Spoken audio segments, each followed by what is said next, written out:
big part of anxiety is that being a human this feels like this intolerably vulnerable experience.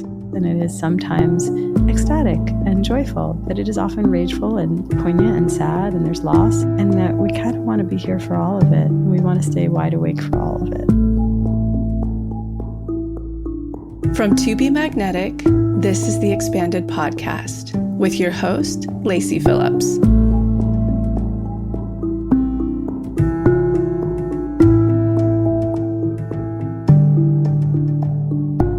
As the leading destination for neural manifestation, we dispel the woo-woo in order to help you create real, tangible results based on neuroplasticity, psychology, epigenetics, and energetics. Our goal is to normalize the practice of manifestation and empower you to get into the driver's seat of your life in order to manifest the experiences, relationships, and things that most align with your authenticity. Part of our manifestation process entails expanding past your limiting subconscious beliefs. Therefore, by tuning into this podcast with interviews from experts, thought leaders, spiritual teachers, scientists, and those with neural manifestation success stories, you're starting the process of expanding your subconscious in order to see to believe that anything you desire is possible. And by pressing play, the process begins.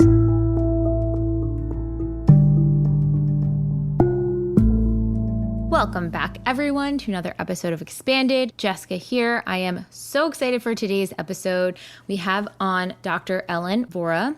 She is a board-certified psychiatrist, acupuncturist, yoga teacher, and the author of The Anatomy of Anxiety. She takes a functional medicine approach to mental health and considers the whole person when addressing imbalances at the root. Dr. Vora received her BA from Yale University and her MD from Columbia. Dr. Vora is the queen of understanding and processing our anxiety from a holistic approach. I think it's like a really interesting bridging the gap when you have someone that comes from a medical background who has a very clinical accreditation, but then they've also gone on and studied, like her, Chinese medicine, acupuncture, breathwork techniques, psychedelic assisted therapies, and different modalities that might work best for the body, and integrating both of those things to understand how can we understand our bodies better, how can we function better, and how can we live more fulfilling lives, which is everything we hope for at TBM.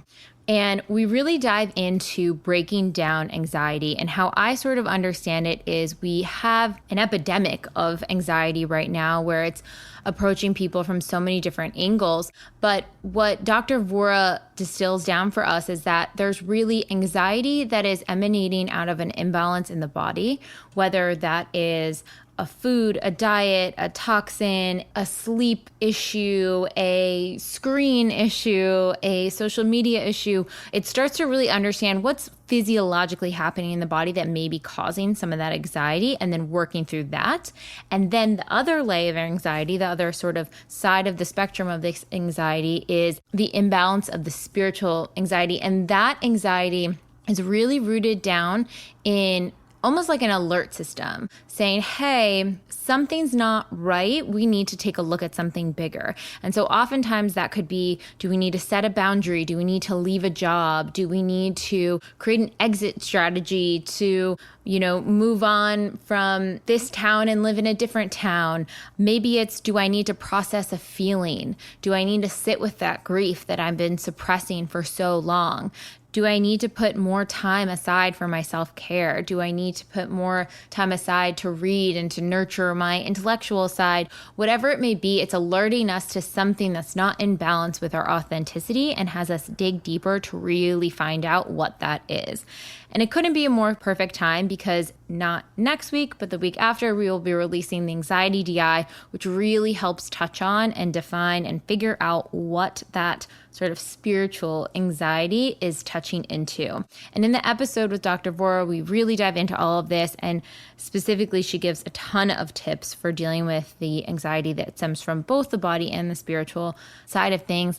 And I highly, highly recommend her book, The Anatomy of Anxiety, because it encapsulates any spectrum of different techniques that you can utilize to try to pinpoint where your anxiety might be coming from, befriend the anxiety, and learn how to cope a lot better with having it, because it can be a really heavy, exhausting energy to carry around. And I just want to remind you guys, we are having our biggest sale of the summer right now, where you can lock in the lowest rates of the season for a year-long Pathway membership. We are also in the middle of our Unblocking challenge. I am so proud and excited of you guys for how diligently you've been showing up for this challenge. Week 1, everyone was floored by the safety eye, which I'm so excited that resonated so well with so many of you. And the Unblocking week is when I was so curious. I almost had like my ear to the floor, so to speak, to see how the reaction was going to be, because that's when stuff gets real. That's when you start looking at what are some of the heavier things? How can I start to nurture myself? How can I start to heal from it? How can I release? How can I release that stuckness in my body? And how can I really start to unblock some of these deeper core wounds? And you guys are having the most kismet magical experiences I couldn't even imagine. Some of you are manifesting seconds after doing the DI. Some of you are just having the deepest cry that you've needed to have for so long to release. Some of you connecting with loved ones and your safe people in such a healing way. So I'm just so grateful and thankful for this community for really stepping in and going deep to look at this stuff, because it's not easy, but I'm telling you, it is worth it. If you sign up for the sale now to become a Pathway member, you can get in on this Unblocking challenge. It will be available in the Pathway until September, so you can start anytime. There is no rush. No rush. I just want to reinforce that to anyone out there who's like, oh no, I'm behind, I didn't do this. Go at your own pace. It's the perfect time for you. Trust that. And make sure to take advantage of the sale, because it is only available until July 15th. And stick around for the outro. I'm going to share another little tip about unblocking for next week. Now let's dive into this episode.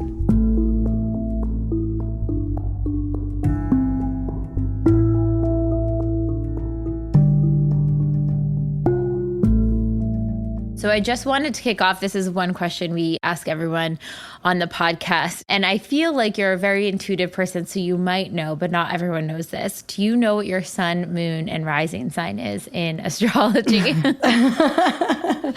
Do I? So I wear many hats. I'm a physician who went through med school and residency, and sometimes I totally perform that.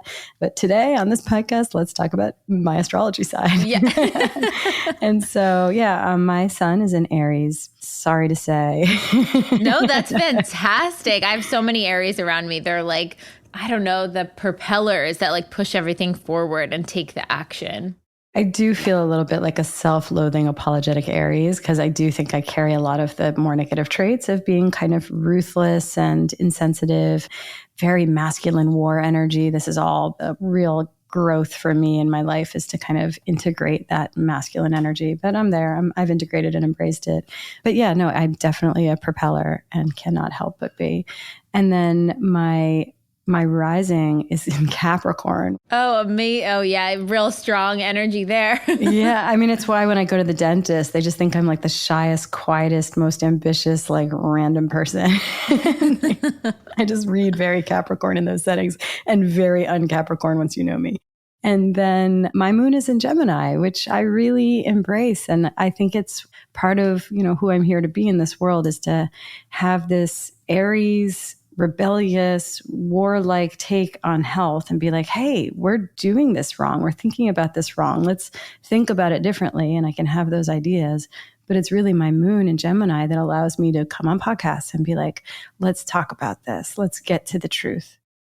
I love that. It feels very in alignment with your career path as well, and sort of your purpose and message in the world. So that's very fitting.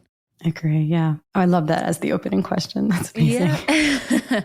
And talk a little bit about sort of your cultural background and upbringing, and even how you got to sort of this incredible balance in this medical profession and medical field, because we really think of it so polarizing. You're either prescribing things and thinking in a very, okay, this is the ailment, here's the solution, that sort of way. And then you have sort of this other perspective, which is like, let's address why that's happening in the first place. And I think you really have such a cool way of integrating both, which is a very rare thing to see. And I'm hoping there's more of it in the world as time comes on, because I really think that is the way of integrating both perspectives. What led you to all of that?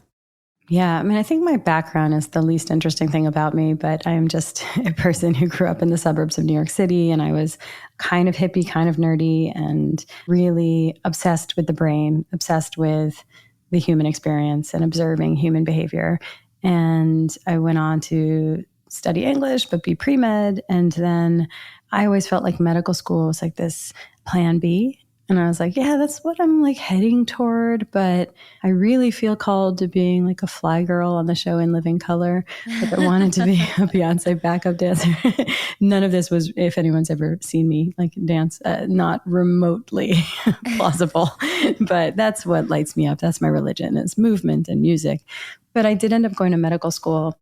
And I think part of the reason it's rare to find people that really combine that kind of training and education with a more intuitive, holistic approach is that, I don't know, maybe it has to do with being like a Capricorn rising and a moon in Gemini and Aries sun. It's like you have to be enough of an earth sign, like enough of a Capricorn to just be like, oh, you want me to jump through a bunch of arbitrary, ridiculous hoops? You got it. Let's do this. And at the same time, to have enough of a intuitive connection and enough of a rebellious spirit to be like, let's do things differently. The journey weeds out artists and intuitives, because most people come to and they're like, this is absurd the way we're approaching health and healing. And I don't want any part of it. But I just kept going forward. And I don't think it was for intuitive reasons. I think it was just like people pleasing, ambition, those kinds of reasons. And so then I found myself on the other side with the credentials, but feeling really out of alignment with what I had been trained to do. And how did you start to pull in some of those other modalities, and how do you see it sort of blending with your practice now? It was a response to two parallel crises. One crisis was I was learning how to masterfully medicate my patients, but I could tell they were not walking out of my office thriving. I wasn't healing at all. And that felt really disenchanting, because this was 10 years of my life, training and time, blood, sweat, tears, expense. This was all building towards somebody kind of being like, I think the medication is helping. That was a crisis for me. I wanted to actually be able to help people more effectively. And the parallel crisis was that my own health was a mess. And I was doing everything right, or so I thought, eating right and exercising right. And my body was like a machine with the springs popping out of it. Everything was broken. I was like acne, polycystic ovary syndrome, ocular migraines, joint pain, rashes. I could not poop to save my life. Nothing was working. And I would go to conventional doctors and they'd be like, oh, you seem stressed. Let's put you on Prozac. And, you're not getting your period. Let's put you back on the pill. And I did not yet have the vocabulary to understand like what was functional medicine, root cause resolution, rather than symptom suppression. But I did sense that this felt like a Band-Aid. It felt like something just didn't sit right about it all. So it just made me go and explore Chinese medicine and acupuncture, Ayurveda, functional medicine, psychedelic medicine, nutrition. It finally felt good to be studying these other disciplines and feeling like now this resonates and this is helping my patients and this is outclassing anything conventional doctors suggested in terms of supporting my own health. I think it's that curiosity to find those other solutions, to be like, yeah, sure, you can prescribe me this, but like, why is this happening? That's kind of where my brain always goes. It's like, wait, but why is this happening? Like any ailment that comes up, I'm like, I want to know what's happening in the brain, what system was out of whack. I'm like doing the due diligence on the back end to be like, I want to understand the science behind it, because I want to understand my body, and feel we're never really in control, but to feel a little bit more in control of something. That question why, to me, that was actually really illustrative of how I was out of step with conventional medicine. I remember being around an appendectomy one day in the OR, like we were taking out someone's appendix. And I thought, oh, we're shooting the shit. Let me ask a question of the general surgeon. He's done hundreds of appendectomies. Maybe he's given this some thought. And I was like, what do you think causes appendicitis? And he said, we don't ask why, we just cut. Ugh. And that was the perfect illustration of how conventional medicine reacts. And thank God it does when we need it. We're really good at reacting to a heart attack, a car accident, a broken bone. I'm grateful for that. But the vast majority of the ways we suffer is not the shit hits the fan, let's react to it. It's all the ways that we need to be preventing chronic degeneration. And so we just don't ask why. And I'm like a New York Jew. Like all I do is ask why. I just want to know, like upstream, why this? Well, then why that? Then why that? And I mean, when I couldn't get my period and they were like, let's put you back on the pill, there's a solution. I was like, why am I not getting my period? I'm the product of 500 generations of successful reproduction. Why did it happen to stop with me? And so that's what starts my investigation. Not to take us off on a tangent here before we dive into everything into anxiety, but what was fascinating is one of the things that you mentioned in the book as well, and I've heard from other people as well, is like, if you're not getting your period, your body doesn't think that you can carry a pregnancy. You're missing something. Something's not in alignment to have a pregnancy. So it's like if every time we missed our periods, we thought, whoa, my body thinks it's so out of whack that I can't carry a pregnancy right now. What else is going on? I think we would be thinking about this in a very different way. Yes. I mean, all of these things are communication from the body. It's not that the body is broken. It's that the body is actually pretty elegant machinery responding to broken inputs. And so when you don't get your period, your body has wisely triaged and said, now would not be a good time to get pregnant and carry a baby for whatever reason. Could be stress, could be a nutritional deficit, could be an exposure of some kind, could be a disrupted circadian rhythm. And your body's basically thinking like, well, let's suppress ovulation so we don't get pregnant right now. And then what happens is in order to do that, the downstream experiences of having a hormonal dysregulation, which can impact our mood and our anxiety levels. But in many ways, that's actually just a side effect of the fact that your body's like, first things first, this would be not a good time to be pregnant, to put all our resources towards a baby, to be vulnerable in that way. So let's triage away from fertility. And it's good that the body has the ability to do that. It's lousy that in our modern environment, so many women are going through their lives with irregular periods and infertility as a result of these seemingly benign inputs of our modern world that are getting our bodies thinking we are not in a safe position to have a baby.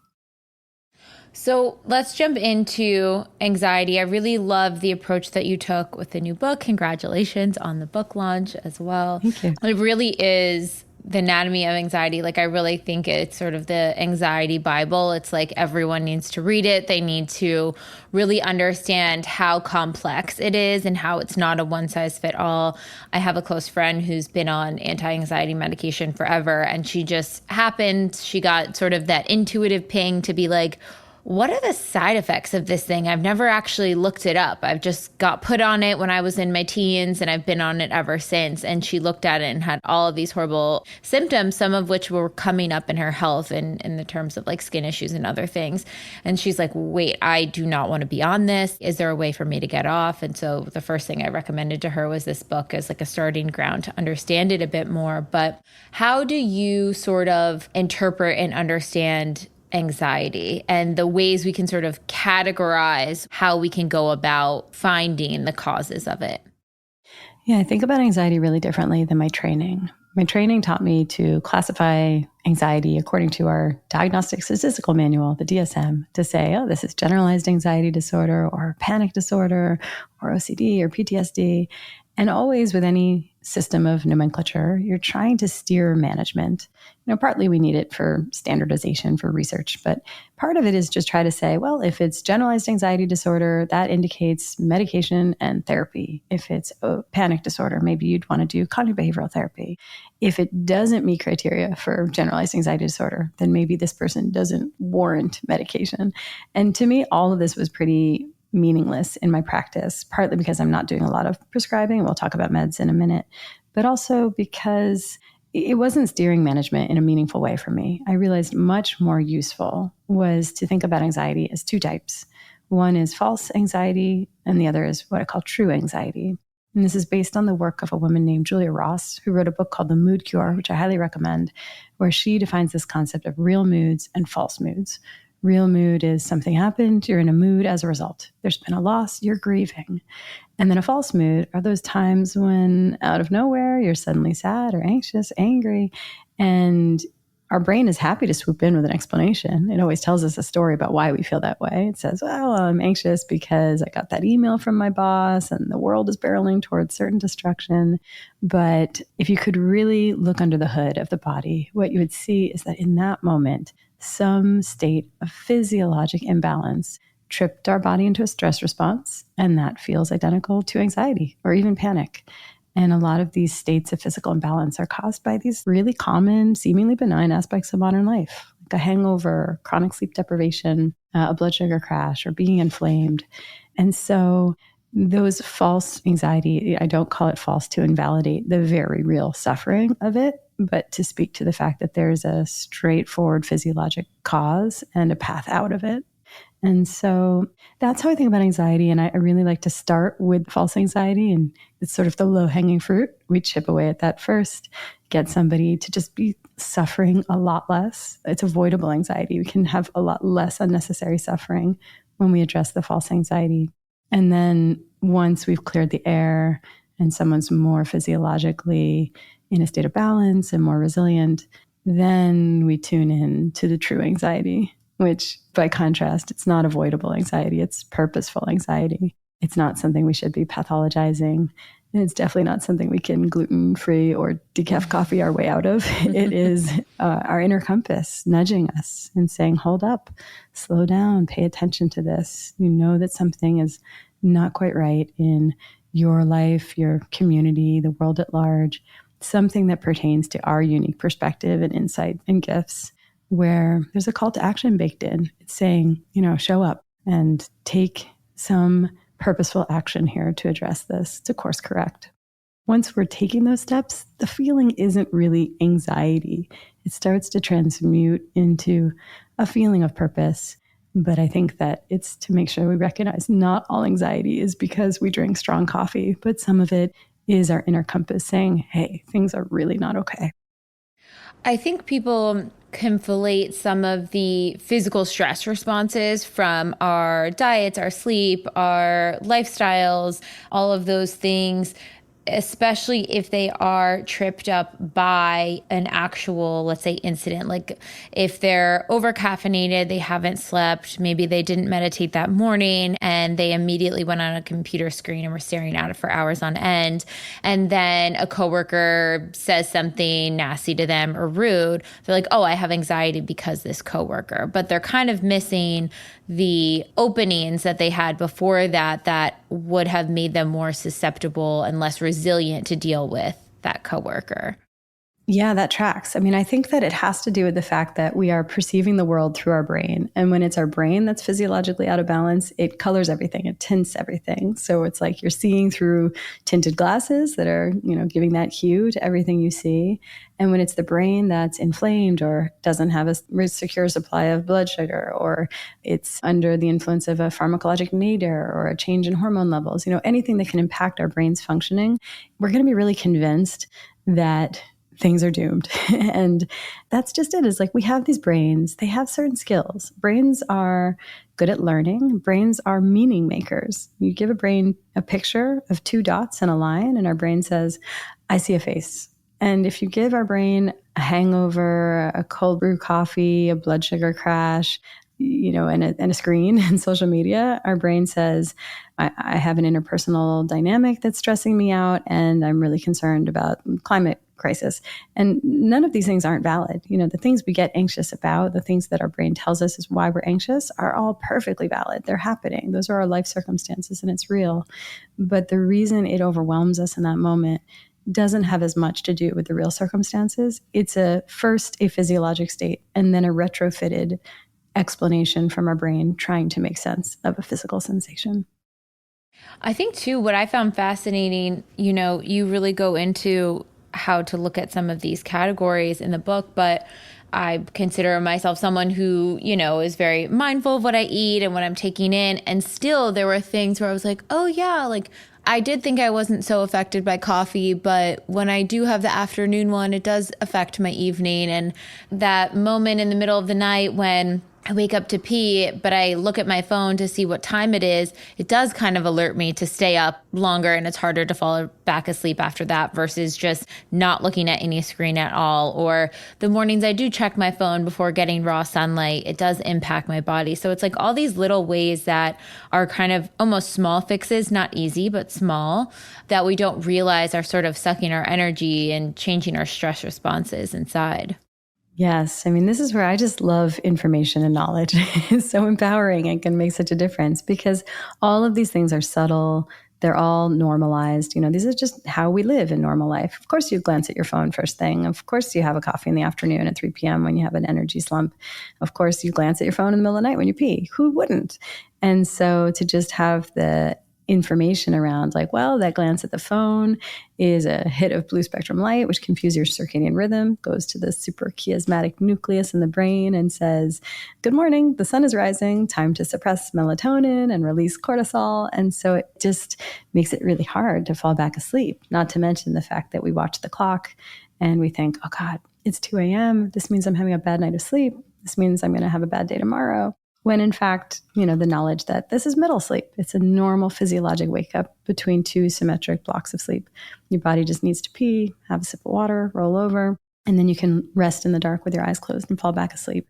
So that information can be so helpful to just make subtly different changes, not a whole lot of skin off our back, to not glance at the phone. And then we can have a much easier go at our daily life. What sort of things do you notice around, our relation to screens and social media has changed drastically over, even the last 5 years, let alone the last decade or two. And we're really on these devices so unconsciously picking them up, all of the time.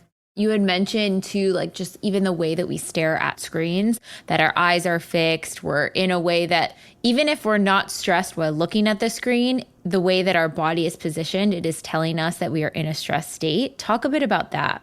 Yeah. So, I think we all know the conversation we're already having about how the screens and social media impact our mental health. And so, we don't have to go down the whole compare and despair or even the opportunity cost that we're spending time on screens and then not feeling driven to connect with people in real life. But a couple hot takes, I guess, on why technology is impacting our mental health so much. One is that position that we hold when we look down on our phones or when we sort of lean forward and look at our computers. Even the way our eyes have to sort of remain transfixed on a screen, like there's always this bi-directional communication between our body and our brain. And when we are in a fear response, we open our eyes broader, our pupils dilate, we bug out our eyes a little bit. And that's part of how we have better vision so we can deal with the acute stressor at hand. But when we are staring at a screen all day, in certain ways, our eyes start to perform the same position as they would in an acute stress response, which I believe sends information back up to the brain that says we are stressed. It's always a two-way street. And so we know that with breath work, if we relax and breathe in a way a relaxed person might breathe, it actually tricks our gullible brain into thinking we're relaxed. And I think, unfortunately, similarly, if we hold our body in the same way that someone in a stress response holds their body, I think it tricks our gullible brain into believing we're even more stressed than we already knew we were. With technology, there is the impact on sleep. We're also chronically sleep deprived. I think it relates to our exposure of blue spectrum light after sunset, and a big part of that comes from our screens. But I think also as it pertains to anxiety, we just have to be aware that we are living in the attention economy, where our attention is the commodity being competed for by really smart companies. And they've done their homework, they know their neuroscience and their behavioral psychology, and they know that if they prey on our fear response or instill uncertainty or doubt or controversy, we rubberneck and we hand over an increasingly large share of our attention. And they're the big winners. They get more clicks and more ad revenue, but our mental health is the collateral damage. And so this is bathing us in fear. And not even for some huge sinister reason necessarily, but just because clever companies are trying to compete in this environment of the attention economy. It's on us to make really conscious, self-loving choices as we navigate the information landscape. And sometimes that means purely just setting limits, not bringing the phone into the bedroom at night. And when we notice that, when something big is going on in the world, and we all kind of have this instinct at this point to just scroll endlessly and stay a part of the conversation and stay informed, but then our nervous system is so jacked up and we're like bleary-eyed. We think we're trying to stay informed because we want to help. It matters to us and we care. But in the words of Brittany Packnett-Cunningham, we need rested warriors. Like if something feels high stakes and it matters, we need to stay informed, but then we need to put limits on this thing that can really manipulate our energy, because we need to be clear and we need to be rested and rejuvenated enough that we can really show up in service to make a difference. You mentioned, I think maybe it was on the Lewis Howell podcast, of your weird hippie clearing practices. What are some clearing practices that you use when either maybe it's in between clients or maybe after you've like, oh my gosh, I've been doom scrolling forever and I need to just transition back into normal life? Like, is there anything that is a go-to for you to help ground you down? In more conventional settings, I call them weird hippie practices. In, I think, the safe space of this podcast, I'm just like, yep, this is just how I live. Yeah. Nothing weird or hippie about it.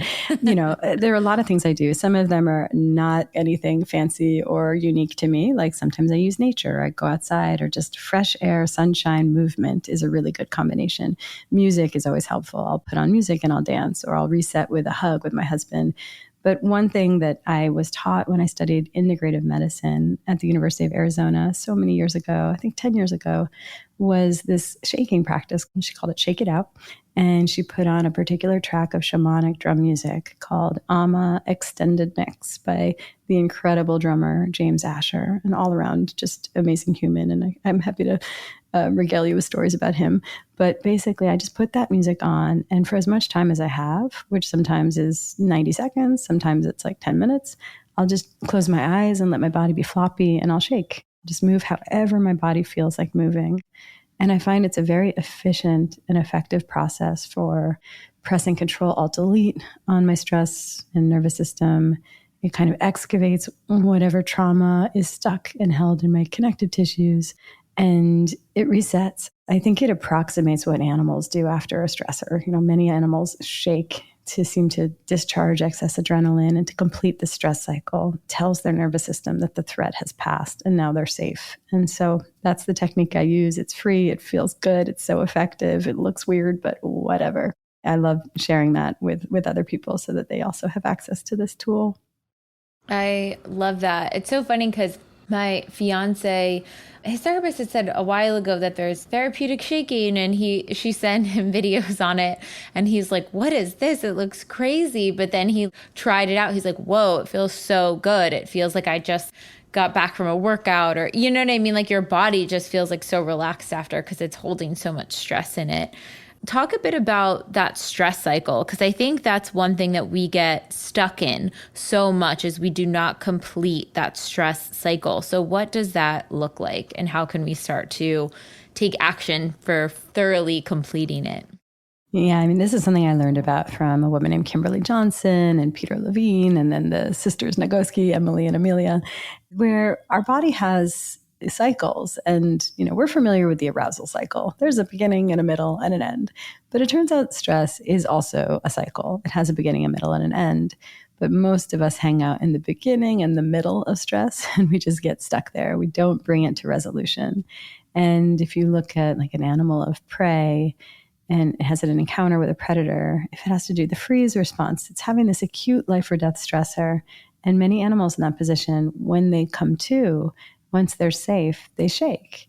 And that seems to be how they complete the stress cycle. And then here we are, socialized human creatures, no shortage of stressors in our lives, but we don't shake.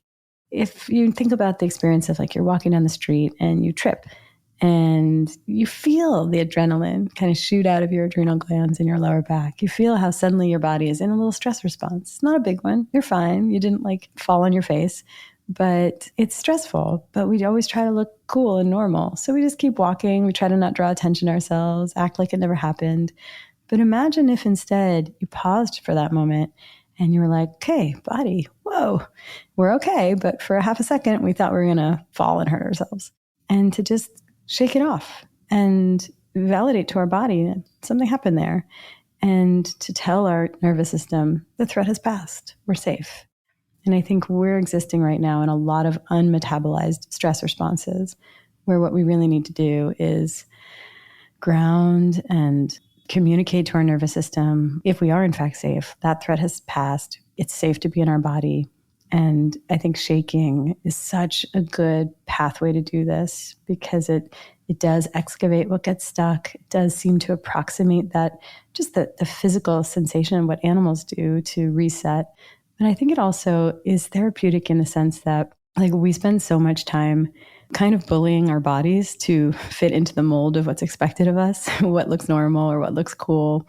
And I think when you shake and really let your body call the shots and you move however it feels like moving, no matter how ridiculous it looks, that is in and of itself therapeutic because your body starts to trust and think like, okay, you listen to me now, you honor my needs. And it gets an opportunity to let its full freak flag fly. It's interesting because I'm in this process of sort of uncoupling movement with punishment, like from thinking of exercise as, oh, this is to change something about my body. And I'm now shifting that to, this is because it feels good for my mental health. I don't need to change anything. And really peeling back any layers on that. And so I'm learning to love movement for the sake of the mental health benefits, for how I feel after versus how I look after. But it is such a powerful modality that we can turn to, even just a walk, barefoot in nature, all of those things. Like when we're physically transferring that stuck energy from an argument or whatever out of our joints, out of our body, out of our tissues and move it, it feels so much better. And you bring up such an important point about this. We are living in the wake of decades of a kind of toxic diet culture and toxic wellness culture, telling us exercise to look a certain way. And here we are wanting to run the other way and rebel against all of that. So what do? We don't exercise, or we start to eat, as my friend Elise puts it, like a teenager. Mm-hmm. It's like, well, I'm not going to just eat arugula and chia seed pudding to make myself small and please the patriarchy. So I'm just going to eat candy bars. And then we end up shooting ourselves in the foot because, well, we don't feel good on that end of the spectrum either. And so we need to come back to a middle ground where we are doing these practices that nourish us, movement, nature, eating nourishing food, but for completely different reasons, not as an act of self-punishment or self-negation or to look a certain way or please people. It has to be motivated by radical self-love. And it feels like I'm taking care of myself because I love myself and I want to feel good and I'm worthy of feeling good. Absolutely. And I love that point that you brought up too in the book with that translates to food and eating and all of that stuff. And these places where we put labels on our eating and we're part of this diet or we're vegan or we're paleo or keto or whatever. And it's like, that's great if it's working for you and you feel good and your nutrition levels are at a stable place and you're not having mood swings and anxiety. But if you're, like you said, which is actually really a common trend I see with my vegan friends, is they have a lot of sweets because they can have vegan sweets. The sugar is destabilizing them and giving them high anxiety. So it's like you have to really look at it from a full holistic approach of, is this thing making me feel good inside and out versus does this have the label of good or bad? I think when it comes to diet choices, everything you just said, if you're choosing to eat a vegetarian or vegan diet for ethical reasons, for environmental reasons, I'm not here to encourage anyone to compromise their ethics. That's not what this is about. If you're doing this from a place of believing it's the healthier choice, I'm certainly not going to say vegetables aren't healthy, but sometimes it's our dogmatic attachment to fitting in with the label and fitting in with the restrictions that we actually miss out on our body's intuitive knowing that it needs certain nutrients. And so can we meet in the middle and find a place where maybe we eat a very plant-forward diet and yet in those days before our period, if we're craving a juicy steak or some chicken soup or whatever it may be, that we also honor that. And that, we don't feel attached to but I am a vegan or I'm a vegetarian, I don't eat this. Like, well, maybe I'm someone who listens to what my body needs and holds that in balance with what the world needs and is always kind of balancing. There's a tension between these things, but listening moment to moment and being a little bit nimble with that so that we are nourishing our bodies so that we can feel good. I certainly had that experience after being a vegetarian for years and then even a vegan. I was thinking I was doing everything right and, eating healthier than ever. But I had a lot of ways that my body was communicating, this is not working for us. And I had to eventually have a reckoning with that and be like, this is actually the problem. And I thought it was helping me. And I kept trying to lean into it more and more. And so it was when I accidentally kind of ate some red meat and felt instantly better that I was like, wait, maybe there's a more complex story here than just like vegetables are what's healthy and meat is unhealthy. And I had to really have a second look at everything I thought I knew about nutrition. I like the approach too of checking in on sort of like a monthly cycle of your food, and it's like the process of elimination.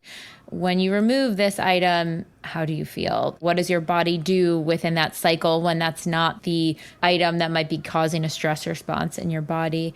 And even I love that you added in the discussion of how many pesticides are used on our food. And it's kind of like this cliche thing at the moment, but you see so many influencers that are like, I go to Italy and I can eat whatever I want, but I can't eat it here. I have a gluten intolerance and I have a dairy intolerance, but in Italy I don't have that intolerance at all. And it's a little bit more complex than that, but a lot of it is our pesticides in our food system. Absolutely. And I'm so glad you appreciate that, because you always get this much more facile pushback of like, but it's just that you're on your honeymoon, you're on vacation, you're relaxed, and that's why you're digesting it. And it's like, well, yes, I completely support the idea that when you're relaxed, your digestion is better. Don't disagree. But it's not the whole story. And we really do have different agricultural systems and different pesticides on our food, but also pesticide residues in our tap water and the tap water that's being used to make the bread. And I put this to the test in my own body when I went around the world for 7 months. And I am like desperately gluten intolerant in the United States, and then eat it no problem at all in other parts of the world. And then when we circled back around the globe and got to the Hawaiian archipelago, and I was very much still in the same vacation mode and very much in the definition of paradise. Yeah. I had a bite of a pita and all of my American gluten intolerance symptoms came rushing back within an hour. And that was after 6 months of having croissant and cappuccino and, all the gluten, all the dairy every day. And so I think that there really is something disturbing about our loveless food system in the US, and it's a bummer. But I think that it does mean that even though it's not cool to be a precious, precious snowflake and like ask, do you have any gluten-free options? I think that if your body is telling you that you don't tolerate the food here, to, I think, live according to that, because you do feel better physically and mentally. And I think too, with all of these different practices, like we're talking about, sleep and the stress cycle and light and screen time and social media and food and movement, with all of these things, it can sound overwhelming. It's like, oh my gosh, I have all these things to take note of and see where I'm not doing the quote unquote right thing. It's not really about a right thing. It's attunement. It's listen to your body, put it into practice when you can put it into practice, where it's applicable, when you're feeling like you need more support in that, and not being so dogmatic of right or wrong in these approaches too. Oh, it's such a good point. And in many ways, what this book is a distillation of the 10-year inefficient process I had of figuring out how to keep myself well, how to keep my patients well. And I'm trying to expedite someone else's process. So it's like, okay, you don't need to go on that journey. You can just give these things a try. But that almost can be like drinking from a fire hose. The way I premise it in the book is I say that this is a buffet. This is not a 30-day plan and you have to do everything. And that's not going to help anybody's anxiety. Then we're just going to be obsessive and drive ourselves crazy, and it's overwhelming. And those changes won't be sustainable either. So what we really want to do is view this not with pressure. You just sort of scan the book, see all the different options, see what resonates, see what feels approachable, and you start there. Once you have made a couple changes, you feel a little better. And then the next change might feel a little bit more within reach. It's a little more accessible. And you just keep making incremental improvements.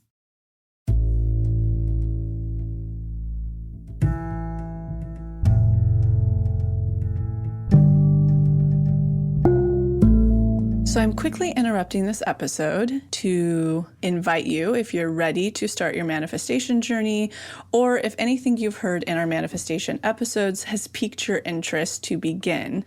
We have a la carte workshops in everything from the basics bundle, which is what we recommend to everyone who starts. It's the formula that actually teaches you how to manifest, unblocked inner child, and unblocked shadow. We also have a la carte workshops on love and money. But the real gem is the Pathway membership because it encompasses every single workshop we have. It's a year-long membership with full access to the few a la carte offerings we have and exclusive workshops not available anywhere else, such as the daily practice, which is what everybody in the Pathway uses, hopefully at least 3 times a week to daily, in order to truly create the new neural pathways that one needs in order to manifest, and houses the library of our deep imaginings, which is our unique hypnosis process that allows you to get into your subconscious and overwrite those old neural pathways, creating the new ones. And right now we have our biggest membership sale for the summer going on, where you can access some of the cheapest offerings for the Pathway for the entire year. This is for new or returning members only. It is not valid for any active plans. If you are up for a renewal soon, an email will be on the way. But for any of the new or returning members, you can spin the spinner and receive a code. That code gives you a special discount that you can use for the 12-month membership commitment. Again, this is a limited time offer for our summer sale that will only be available until July 15th. And right now we are in the middle of our Unblocking challenge. You can join and start at any time, where we're taking our core limiting belief and working through it from various different angles and deep imaginings each week to really get on the other side of that core wound and plant a new empowering belief and connect with our manifestations on the other side. You can click the link in the show notes or on the To Be Magnetic website to spin the spinner and enter into the Pathway for the lowest rate of the summer. Okay, now back to the episode.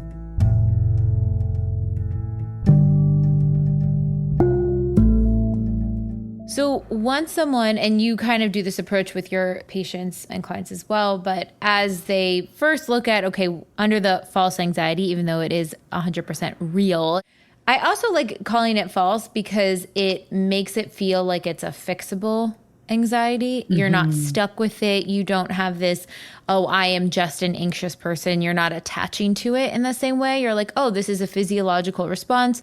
Let me try these different modalities to see if that works through that layer of anxiety. But once you sort of work through that and you're like, okay, cool, I made these tweaks. I'm still having anxiety come up in a strong way. Then we move into the true anxiety. So what is this true anxiety? Yeah. So, and I agree with you completely. That false anxiety, it's important to call it false because it is avoidable. It's not your deep inner truth. And once you clear the air and address enough false anxiety that you feel a little bit more resilient and stable and you have that clarity, you can really slow down and tune in to the true anxiety. And that's this inner compass nudging you. And it's saying, you know that you've been steamrolling over this truth, this inconvenient truth that's hard to sit with, that feels like it's going to blow up your life, or it just feels scary for one reason or another. We just need to slow down and be with it and allow it to fuel some kind of purposeful action. It speaks to the ways that, when you said a minute ago, like when some people identify like, I'm just an anxious person, a lot of that anxiety might be false anxiety. Maybe there's a genetic predisposition, but then there's a lot of environmental influences that are making that genetic predisposition manifest as anxiety. So we can chip away at a lot of that. But then I think there's also a truth to being a more sensitive person. Some of us are more sensitive, more intuitive, HSP, like we're highly sensitive people, we're artists, whatever the case may be. Most of us have gone through our lives where people kind of tell you that that's less than or wrong. They say, oh, you're so sensitive. And like, it's a bad thing. But can we culturally shift around this and recognize that We need all types of people. We need some people who aren't as sensitive, who are unflappable. It's helpful to have those folks. I want that person as my, a general surgeon doing my appendix removal. I want that person as a pilot or a bus driver. But I also want people in this world who are really tapped in and connected viscerally to the suffering around the world. And rather than shaming them and silencing them and saying, you're too sensitive, can we as a culture say, tell me what you know? Like, you have the keys to the kingdom. You have an intuitive understanding of what we need to slow down and pay attention to. And it just might help us course correct as a society just in time.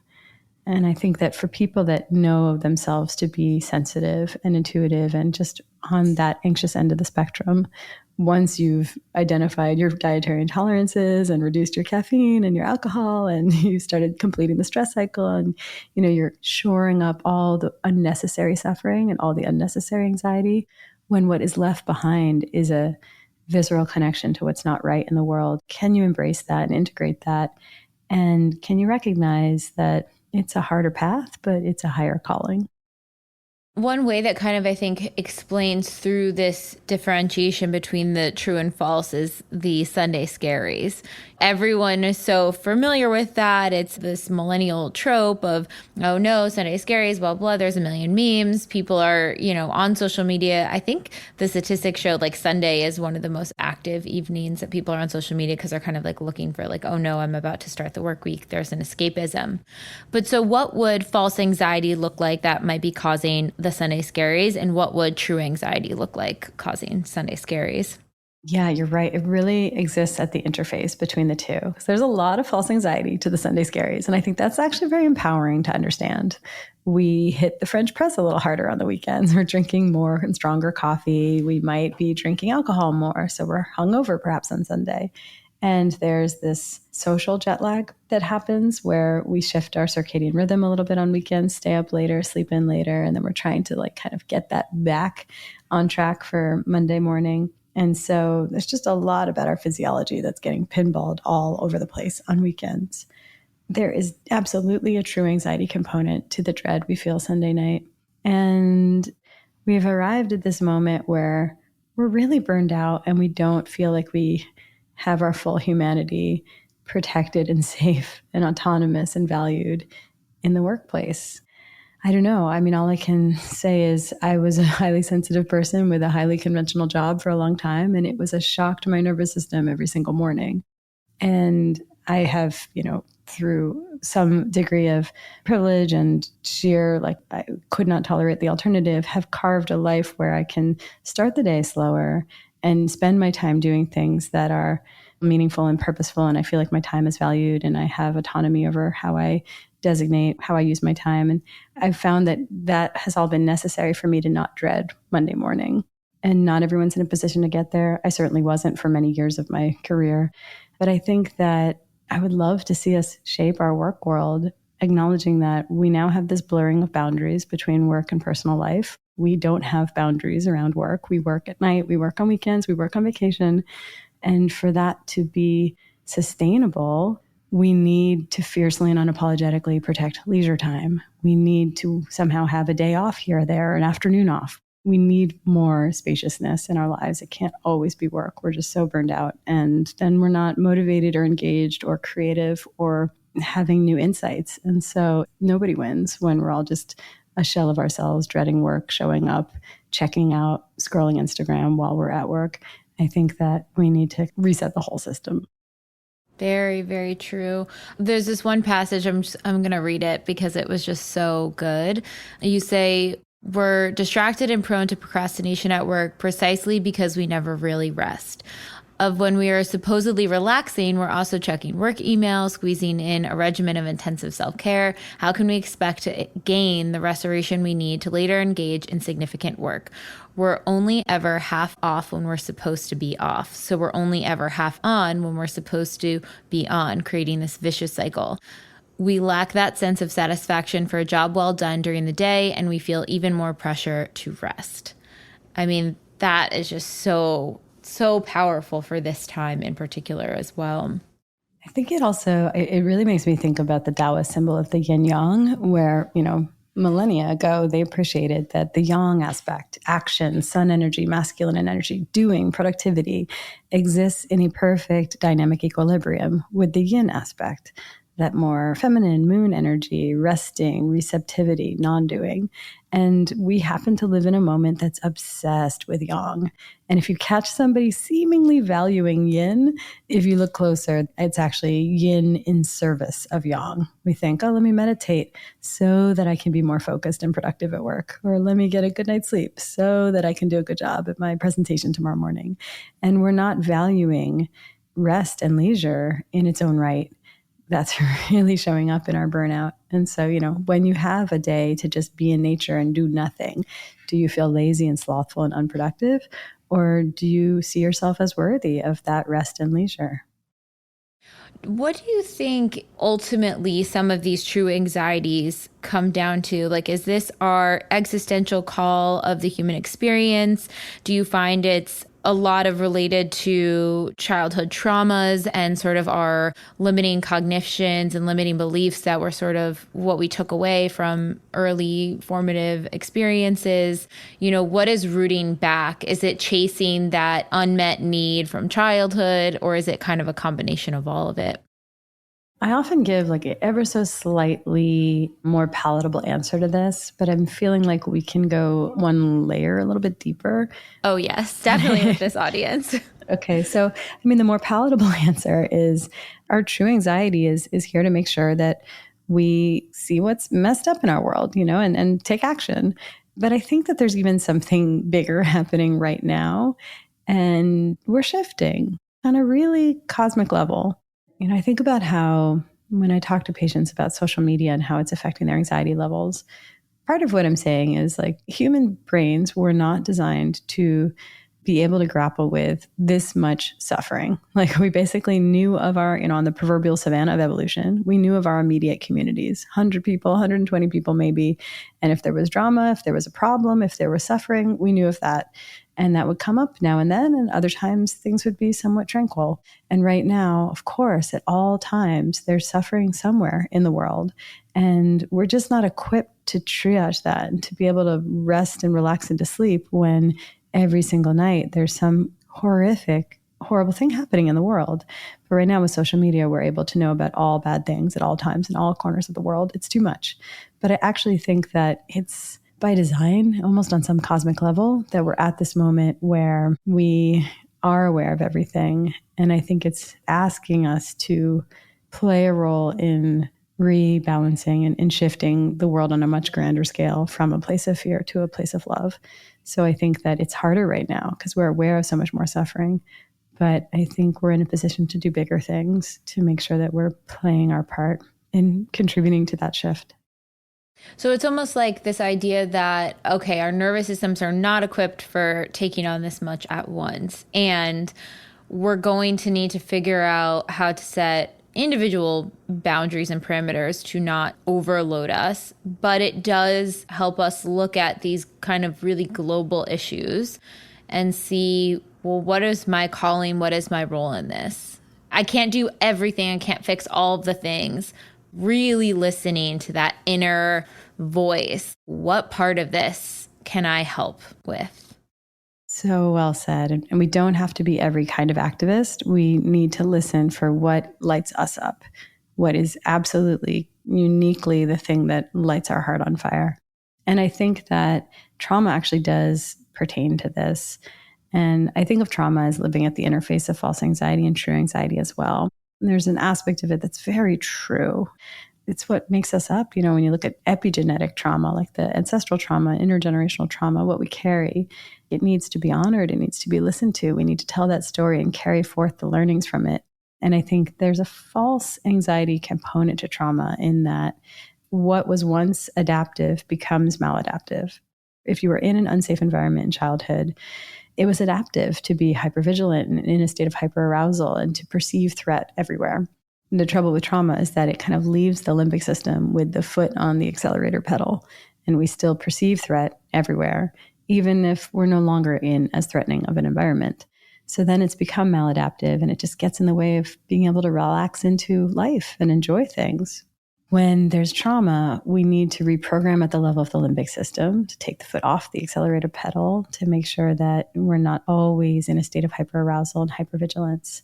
But I think that trauma shapes us, and I think it does make us more sensitive. And, part of that was just a coping strategy, but I think it also means that people that carry trauma with them are in certain ways the people that are here to viscerally connect to the suffering around the world. And I think that there is some purpose to that. I don't wish it on people. I don't think we need trauma. We could do this without trauma. That'd be great. I'm all for that world. But I think when you are already somebody that carries those extra intricacies to your nervous system and to the way that you relate energetically with the people around you, I think there is a way to reframe it. It allows you to show up in a really profound way of service to this world. Maybe it's because I'm just like in this world and this work of wellness and healing and internal healing and all of that stuff. But I feel like I've, if ever, found anyone that hasn't been touched by trauma in some way, shape, or form. And so it's kind of like this journey of accepting the trauma, integrating our nervous system with the trauma, and then whatever our unique sort of lesson of learning of how kind of like I spent 10 years trying to figure out all these things. Here is my takeaway. Here is this super speeded guide to not having to take 10 years to go through it. It's almost like, what's our version of that? We went through this really difficult stuff, and how can we help someone else who might be just beginning that trauma cycle to work through it faster, with more ease, with less distress? And then if everyone is in a lesser state of that trauma or stress, think of how much more from a loving, integrated heart space the world would be. Yes. And I think we help each other work through things. And at the same time, as a bonus, we also just help each other feel less alone. What is one tip you would give for someone who, let's say they came from a chaotic, unstable home, and so their body is really, really primed for hypervigilance, really primed for stress. The slightest thing may set them off. What's one thing where they can start to sort of take their power back and relax their nervous system a bit more to tap into that inner knowing? I laugh because I am like captain. I can never just narrow it down to one, but I'm going to quickly rattle off a couple. I mean, I do think a shaking practice is profound for that. Even just giving your body the ability to move however it feels like moving is therapeutic, because often with trauma, you were disenfranchised, you were silenced. This is sort of like, there should be even a trigger warning for the whole conversation, but sometimes you were powerless in a variety of different ways. And so you might not have had the ability to fight back, to defend yourself. And I think giving your body the opportunity to move however it feels, sometimes it knows intuitively to kind of master the trauma and relive the situation where it felt more empowered and felt less helpless. And I think that can really help metabolize trauma. I really like trauma-focused therapies. EMDR, eye movement desensitization reprogramming, and somatic experiencing therapy, and even something called DNRS, which is dynamic neural retraining system. All of these are really wonderful ways to reprogram at the level of the limbic system. I don't think talk therapy is necessarily the most effective treatment, and it can even be re-traumatizing. So, our instinct is talk about the memory, talk about the trauma sometimes, but often it doesn't have to be, and even shouldn't be, at the verbal, consciously accessible level. It's more like we need to operate on the level of the body and the limbic system. And I mean, this one is like not a sexy new idea, but yoga, mindfulness, these work. I really needed that training in my 20s to be able to breathe and maintain equanimity in the face of a trigger, in the face of when my body wants to fly into reactivity. And I learned through yoga practice day in, day out, how to catch my breath, press time out, and be like, wait, what's triggering me here? Okay. Why? This reason. Okay. How do I want to choose to respond in this situation, rather than simply shooting from the hip and going into reactivity and usually just making matters worse? And we can talk about psychedelics, which I think also have a role with trauma. Yes. Big fan of all the research that's coming out of that area as well. I think it's really, really exciting. Yeah, it's so promising. The caveats matter. These are truly not medicines for all brains or all settings. I think it's medicine that needs to be approached with care and reverence and a really thoughtful approach to set and setting and to who it's appropriate for and when is it indicated. But all that aside, MDMA for PTSD is such an exciting new way of thinking about trauma. I heard it once described as reverse PTSD, sort of the feeling of awe and empathy that can come through in a ceremony. It works along multiple dimensions to heal trauma. And part of it is like a shaking practice. It's disinhibiting, and you can access that bodily intuitive knowing of here's how I need to move or how I need to chant or how I need to stomp or scream or whatever it is to release what's stuck. But I think there's also something to what's called the mystical experience hypothesis, where the more of a peak mystical experience a ceremony is, the more effective it is as an antidepressant, the more enduring that effect. So this is not just that it's active on the serotonin system in our brain or makes us more neuroplastic or quiets our default mode network. All of that is true and beneficial. But these are also, in the words of my colleague, Will Sue, psychedelics are here to make spirituality palatable to our starving Western world. I think that's such a big piece of this too, is the connection, and it's connection with ourselves, connection with others, but it's connection with a feeling of safety in the unknown and feeling like it's more than what meets the eye. And if we can sort of surrender and lean into that, knowing that, okay, we don't have all the answers. And even if we chase and search and do whatever we can to, bend over backwards, we're still not going to find all the answers. And I can find peace within that. Jessica, you hit on it. I mean, that's like really what I hoped to sort of like, and this is like a spoiler alert with my book, I hoped to kind of build towards this ultimate revelation, is that a big part of anxiety is that being a human this feels like this intolerably vulnerable experience. Bad things happen and we can lose the people we love and we're eventually going to die ourselves. And all of that just feels like so triggering because humans, we love certainty and control. And anxiety is on some level like the experience of like, what the hell? We don't have certainty or control in this life. This is too much. It's too hard. And I get that. It is in many ways. But psychedelics and spiritual practice, all of this has allowed me to play around at that edge where, without certainty, it is somewhat faith-based, but it's basically like, can we play around with trusting and surrendering and trying to allow for the fact that something vastly beyond our comprehension might be occurring here, and to think that loss is absolute and the worst case scenario is what we think it is I think, I get comfort and make meaning out of calling all that into question. Yeah. And then you think back of, everything we've been talked about in this podcast of the working and the ability to rest and all those things. And if it's like, if we have this little snapshot of the human experience, we're here for perhaps 100 years, if that's our journey, right? It is the ups and downs. It's the sadness and the disappointments. It's the pain. It's the suffering. It's all of those things. And so how do we make ourselves feel safe to lean into that full experience while we're here on this planet, even when it is so hard? I mean, we have a lot of conditioning around this to tell us to be emotionally phobic. It's like, take this med, always be able to focus, always be in a good mood, and use this air conditioner and have everything always be at 71 degrees Fahrenheit, no more or no less. And then if you don't feel good, have a sugary snack and look at a screen. And we just we don't really have cultural programming around this shit is hard, feel it all. And I think grief is a place where we as a culture really get things wrong. Don't have a lot of rituals around holding space for just really moving through our grief. Yeah, I mean, I remember when I lost my mom, it was interesting to see the way that everyone navigated that. In that first couple days, first week, everyone shows up and they say oh my God. And then it kind of goes away and you can see this dance that people do, very well-meaning dance, but they don't want to bring it up.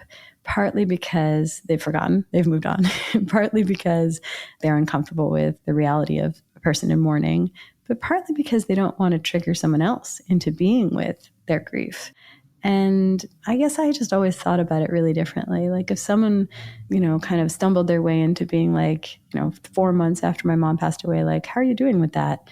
And then if I start to cry, they apologize. They're like, oh no, sorry, I upset you.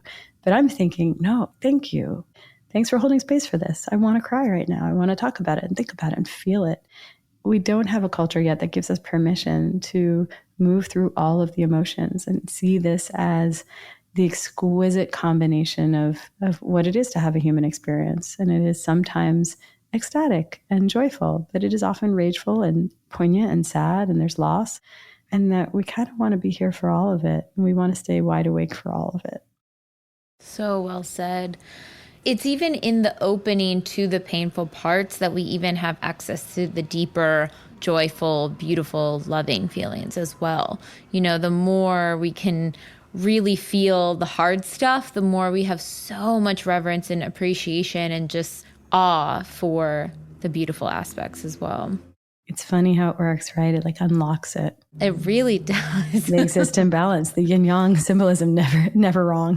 You know? So true. Well, where can everyone find you? I feel like I could keep talking to you forever about this stuff. I'm just so fascinated and interested. But where can everyone find you and get the book and connect with you further? I'm pretty active on Instagram. I'm at Vora MD. And then my book, The Anatomy of Anxiety, is basically my whole practice and all of my observations and theories and a little bit about my personal journey, all distilled into 250 pages. So that's the best place. Love it. Highly, highly recommended to everyone. So good. It is my go-to anxiety book for anyone suffering and working through all of that right now, which I feel like almost everyone is. Yeah. Thank you so much. This has been such a powerful conversation and just so needed in the world right now. Jessica, thank you so much. This was a delightful conversation. I appreciate it. Thanks.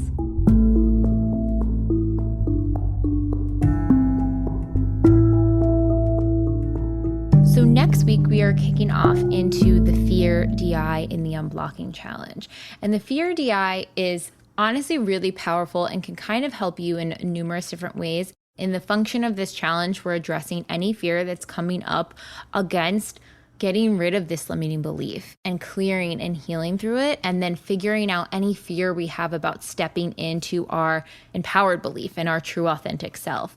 But even outside of this challenge, you can utilize this DI when you're coming up against any fear to help move through and clear. My mom was saying she was feeling a little bit nervous about flying out for an engagement party that I'm having over the weekend. And I said to her, you have to do the Fear DI because you can really process and mentally rehearse what's coming up for you during that deep imagining to prepare yourself for taking that step and taking that action. So now is the time that we can really then take some of the questions I actually gave you from the outro of last week's podcast, which is, where are you afraid of becoming your authentic person? And start processing some of that in the deep imagining next week, because you're going to get really clear on why you haven't integrated fully into that authentic person yet.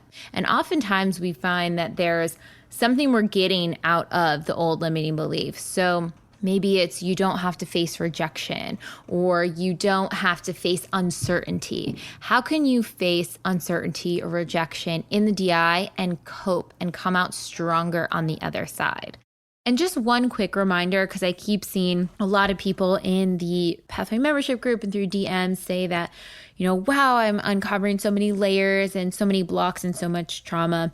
Just remember, no matter what memories come up, what healing comes up, what blocks or thoughts or anything come up, when you nurture yourself in one way and take action that's in alignment with that empowering self, you are clearing multiple blocks at one time. So even though they seem very different, when you hit one, you're hitting so many more and healing that same energy at the same time. And the other biggest thing that I want to really hammer home to you guys, you can manifest at any point in time. So even if you have these deep rooted beliefs, you can still be manifesting. It might just be at a different level, and you can continue to grow those manifestations over time, but you can still be manifesting while you're unblocking. That is the beauty of the work. Even taking one step in that aligned action, or listening to one DI and comforting yourself and, being your magnetic parent in that deep DI, is going to help bring magnetism to you, help you expand, help you to pass a test.